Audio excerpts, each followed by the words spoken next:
আলোর মিছিল টঙ্গী শাখার উদ্যোগে আজকে আয়োজিত মঙ্গল শোভাযাত্রায় আপনারা অংশগ্রহণ করেছেন। আপনাদের সবাইকে আমরা ধন্যবাদ এবং কৃতজ্ঞতা জানাই।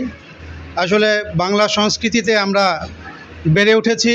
বাংলা আমাদের প্রাণের সংস্কৃতি, বাংলার সাথে আমাদের নারীর সম্পর্ক, এবং আমরা চাই আগামী প্রজন্ম আমাদের এই সংস্কৃতিতে তারা অভ্যস্ত হয়ে উঠুক, তারা আমাদের সংস্কৃতি সম্পর্কে জানুক। সেই উদ্দেশ্যকে সামনে রেখেই আজকে আমরা বাংলা নববর্ষের প্রথম দিন অর্থাৎ পহেলা বৈশাখ উদযাপনের আয়োজন করেছি। আপনারা ইতোমধ্যেই আমাদের মঙ্গল শোভাযাত্রায় আপনারা অংশ নিয়েছিলেন।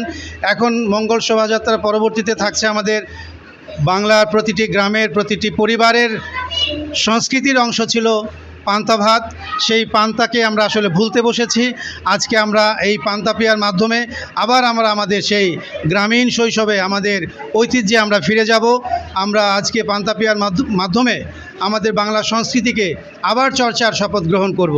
এবং যেহেতু ঈদ পরবর্তীতে এবারের নববর্ষ উদযাপিত হচ্ছে, আজকের অনুষ্ঠানে আমাদের ঈদেরও একটি আমেজ থাকবে। আমরা ঈদ পুনর্মিলনের অনুষ্ঠানটিকেও এটির সাথে আমরা সংযুক্ত করেছি।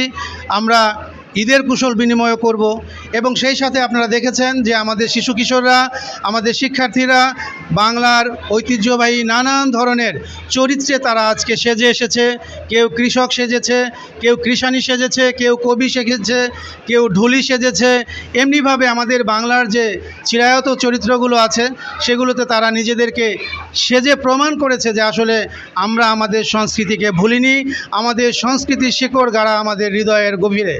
তো আগামী প্রজন্ম আমাদের এই সংস্কৃতিকে ধারণ করে বাংলা সংস্কৃতিকে সারা পৃথিবীর বুকে তুলে ধরবে, সেই প্রত্যাশা রেখে আজকে আবারও আলোর মিছিল টঙ্গী শাখার পক্ষ থেকে সারা দেশবাসীকে আমরা বাংলা নববর্ষের শুভেচ্ছা জানাচ্ছি। শুভ নববর্ষ।